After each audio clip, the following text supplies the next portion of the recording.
Hello and welcome to ARIRANG News. It is Tuesday, October 18th. I'm Han-daeun in Seoul.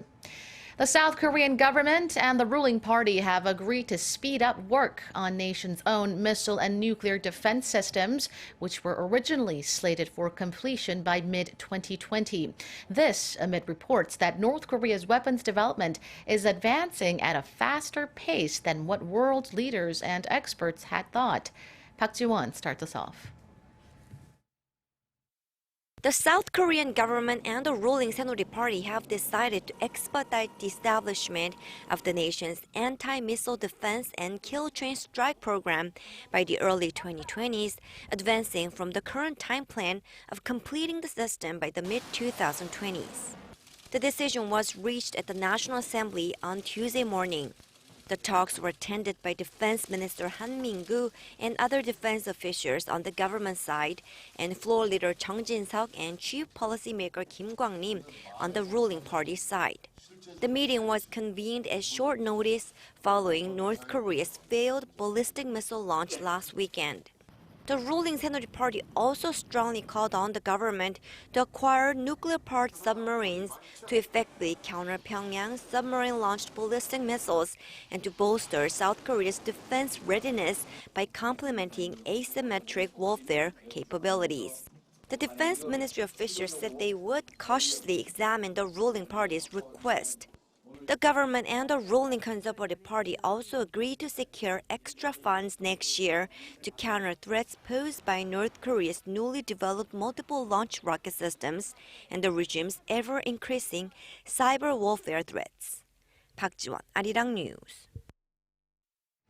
The UN Security Council has come down hard on North Korea, unanimously condemning the regime for its recent attempt to test fire a ballistic missile.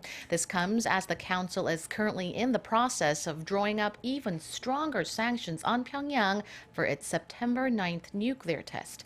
Kwon So-ah reports. Calling it a grave violation of international obligations under numerous UN Security Council resolutions, the 15 members of the Council strongly condemned North Korea's failed medium-range Musudan missile launch that it conducted Saturday. After holding an emergency meeting in New York Monday local time, Russia's ambassador to the UN, who is the president of the Council for this month, released a press statement that said the members of the Council deplore all of Pyongyang's ballistic missile activities and that such contribute to the regime's nuclear weapons delivery systems development and raise tension. The statement further stressed that the Council regrets that the regime is behaving this way while the North Korean people's needs are unmet. The members of the Council also asked for all UN member states to redouble their efforts in the implementation of existing sanctions on North Korea. The UN Security Council is currently discussing even heavier measures on North Korea ever since its fifth nuclear test conducted last month. In Washington, the U.S. denounced North Korea's latest provocation with similar words, saying the test violates UN Security Council resolutions which explicitly forbid such launches. White House spokesperson Josh Earnest also pointed out that threats like these are the reason why the U.S. and South Korea have been cooperating in talks regarding the deployment of the U.S. missile defense system THAAD in South Korea. Kwon So-ah, ARIRANG News. Korea has responded to the Monday visit by Japanese lawmakers to the controversial Yasukuni Shrine.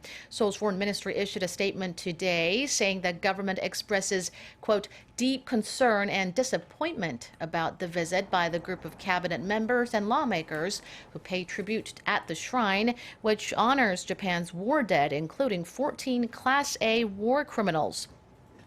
Seoul urged them to demonstrate, quote, sincere remorse for Japan's past wrongdoing to gain the trust of Japan's neighbors and the world.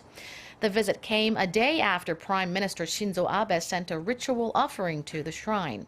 Abe has only visited the shrine once since taking office to avoid inciting tensions with China and Korea, both of which regarded as a symbol of Japan's past militarism.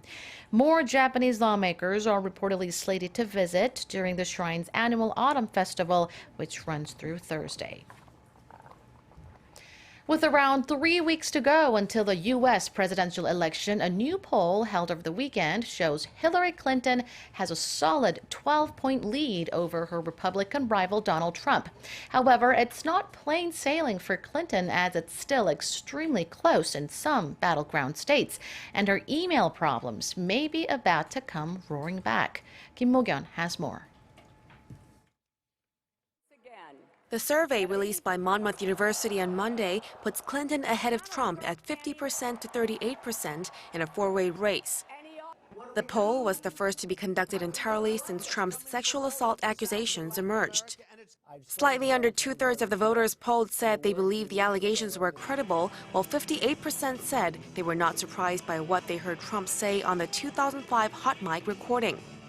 Regarding Clinton's email leaks, a quarter of respondents said the WikiLeaks releases made them think less of the Democratic nominee.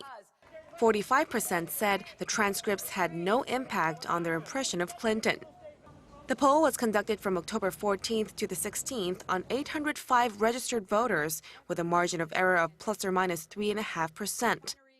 Other polls held by CNN on three critical battleground states, Nevada, North Carolina, and Ohio, showed that Trump had an edge over Clinton, 48% to 44% in Ohio, while Clinton had razor-thin leads in North Carolina and Nevada.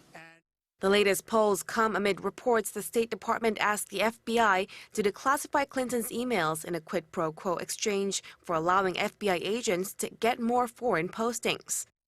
The FBI and State Department have both denied the reports. The disclosures were immediately seized upon by Trump, who described the FBI documents as unbelievable and corruption at the highest level. Kim Mo-kyun, ARIRANG News. And that does it for now. I'll be back with more headlines at 4 p.m. Korea time. Stay with us.